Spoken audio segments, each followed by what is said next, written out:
Pada tahun 2009 di kota Busan, Korea Selatan, seorang siswi SMA cantik tampak sedang buru-buru berangkat ke sekolah. Ya, gadis itu bernama Nam Hanul. Ia merupakan seorang murid paling pintar di sekolahnya. Rupanya kepintaran Hanul bukan hanya kebetulan semata. Sebab Hanul selalu giat belajar, tak peduli dalam keadaan apapun.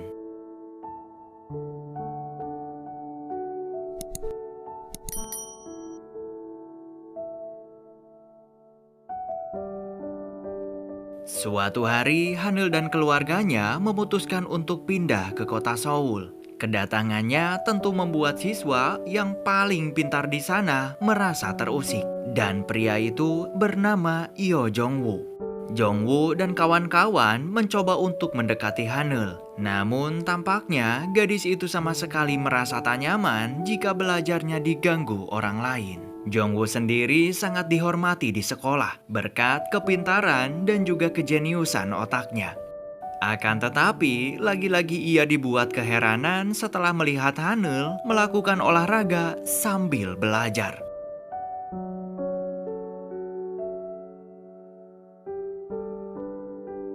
Jongwoo semakin naik darah tatkala Hanul mengalahkan dirinya saat menjawab pertanyaan dari Pak Guru.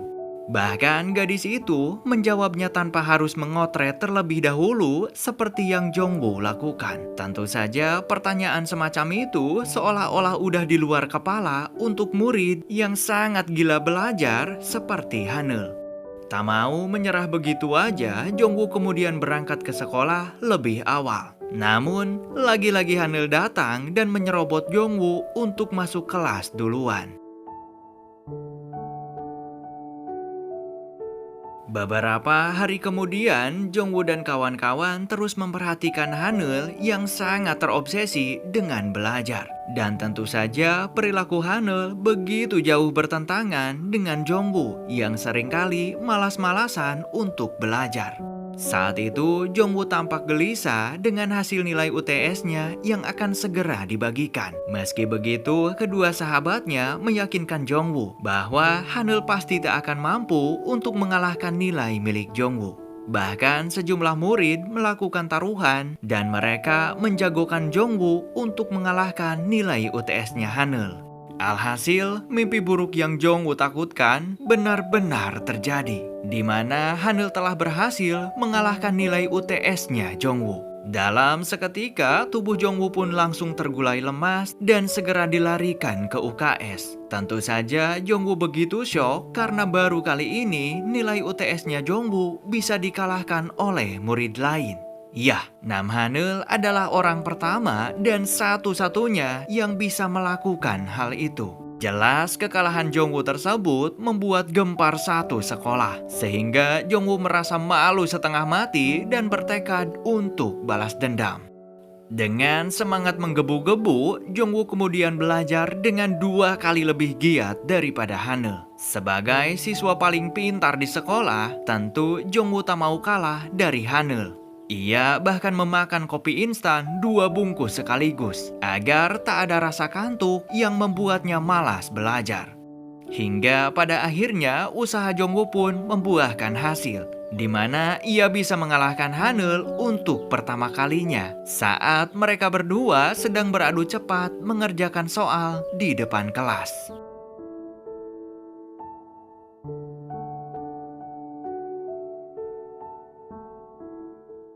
Singkat cerita, beberapa tahun kemudian, Hanul yang udah dewasa kini bekerja menjadi seorang dokter di sebuah rumah sakit. Hanul memiliki atasan yang sangat temperamen dan super menyebalkan. Setiap hari Hanul bekerja selama 17 jam. Saking sibuknya, ia bahkan seringkali tak sempat untuk makan.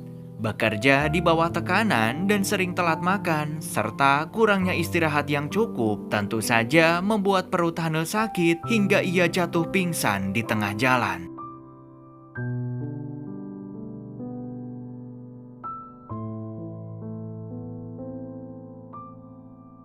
Sementara itu, Yo Jong-woo kini telah sukses menjadi seorang dokter bedah plastik. Hampir semua orang di Korea Selatan mengenal namanya. Sebab selain terkenal dengan hasil kinerjanya yang begitu luar biasa, Jong-woo juga sering aktif di sosmed untuk mengembangkan klinik operasi plastiknya tersebut. Suatu ketika, Jong-woo mendapat seorang pasien putri dari seorang sultan kaya raya. Awalnya proses operasi berjalan dengan lancar. Namun di tengah-tengah operasinya, masalah tiba-tiba muncul, di mana pasien tersebut mengalami pendarahan hebat hingga meninggal dunia. Jelas pihak keluarga tak terima dan membawa kasus itu ke jalur hukum. Meski Jong-woo sangat yakin dirinya tidak bersalah, namun situasi akan memberatkannya setelah rekaman kamera CCTV di ruang operasi telah hilang entah kemana.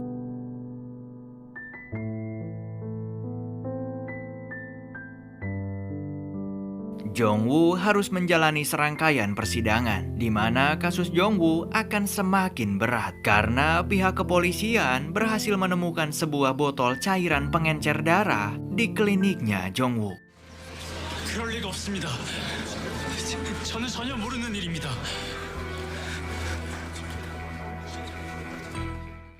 Di tengah keterpurukannya, Jong-woo juga terlibat baku hantam dengan kedua sahabatnya yang selama ini mereka bekerja dengan Jong-woo. Mereka merasa kecewa karena Jong-woo telah berbuat ceroboh dan menghancurkan semuanya.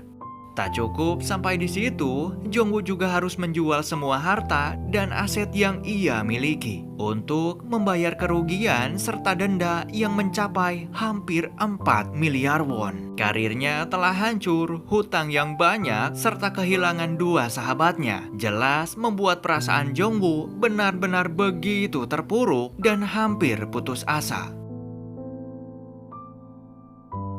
Sementara itu, Hanul memutuskan untuk memeriksa kondisi kesehatannya ke psikiater. Setelah menjelaskan semua keluhan yang ia rasakan, Hanul seketika begitu terkejut saat dokter mengatakan bahwa Hanul menderita depresi karena terlalu memaksakan diri dan kurangnya beristirahat. Hanul lalu merenung sejenak meratapi kehidupan menyebalkan yang ia jalani selama ini. Akan tetapi, Hanul tetap tak mau mengubah cara hidupnya, sebab bekerja keras sudah menjadi prinsip hidup bagi Hanul.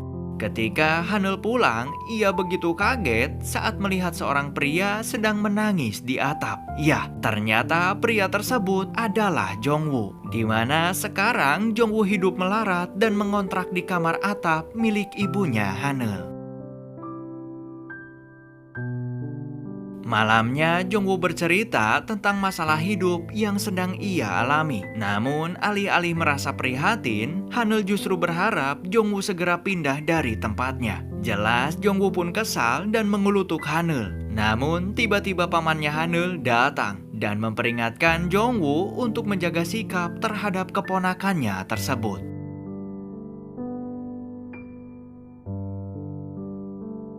Di saat Jong-woo lagi tidur, ia tak sengaja melihat bayangan seseorang dari luar rumahnya. Hal itu membuatnya ketakutan hingga ia mengalami mimpi buruk.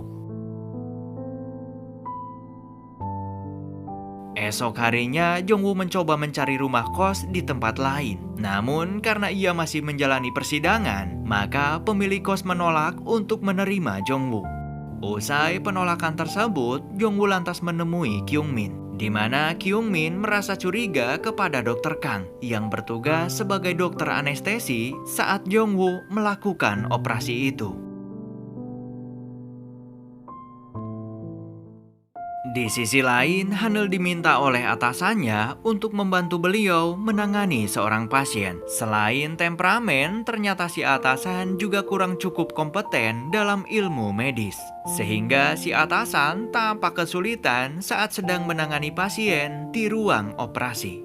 Beberapa saat kemudian, keluarga pasien menegur pihak rumah sakit karena telah memberikan penanganan yang buruk kepada anaknya.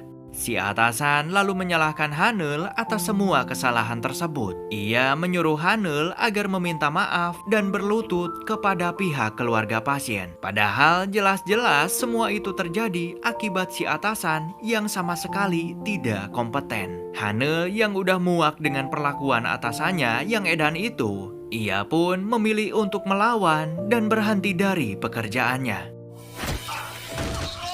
네가 가서 꿇어.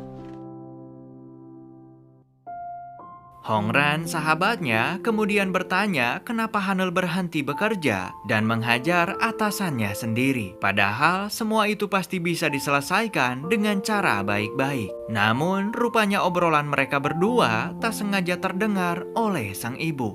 Sehingga sang ibu begitu marah dengan keputusan Hanul yang sangat ceroboh. 뭐 교수 들이받았다는 것 같지만 사회생활 하다 보면 더럽고 치사한 일도 있는 기지. 나 우울증이래. 나 엄마가 생각하는 그 이상으로 병원에서 굴욕스럽게 일해. 학생 땐 17시간 공부하고 지금은 17시간 일하는데도 좋은 소리 못 듣고 잘해도 욕먹고 못해도 욕먹고 숨만 쉬어도 욕먹어. Menyadari keadaan Hanul sedang tidak baik-baik saja, Jongwoo lantas mengajak gadis itu untuk pergi minum dan melupakan semua masalahnya. Hanul sempat salah paham saat Jongwoo memasangkan jaket miliknya. Namun Jongwoo beralasan bahwa ia hanya tak ingin Hanul mabuk dengan menggunakan seragam rumah sakit. Akan tetapi, ternyata mereka datang ke tempat yang salah, di mana Jongwoo diolok habis-habisan oleh teman-teman seangkatannya yang kebetulan sedang reuni di sana. Mereka tampak puas karena kini karirnya Jongwoo telah hancur dan hidupnya jatuh miskin. Jongwoo lalu mengungkapkan rasa kekecewaan kepada kedua sahabatnya. Sebab alih-alih melakukan pembelaan, mereka malah turut menyalahkan Jongwoo atas semua kejadian buruk itu.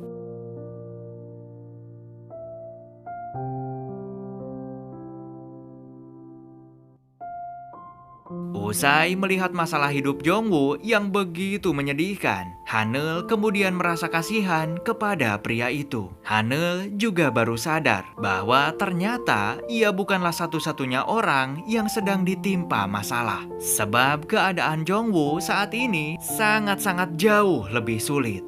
Alhasil, Hanul pun mengajak Jongwoo minum di tempat lain untuk sejenak melupakan penderitaan mereka masing-masing.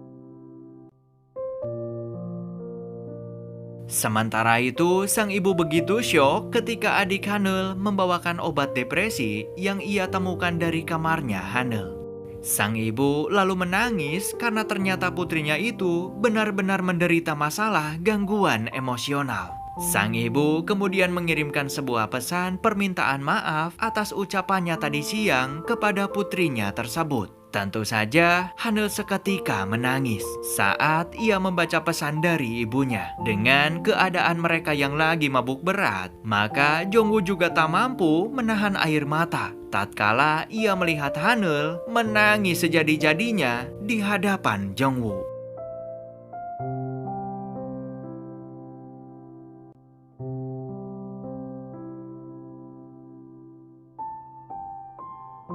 Sampai jumpa di episode selanjutnya.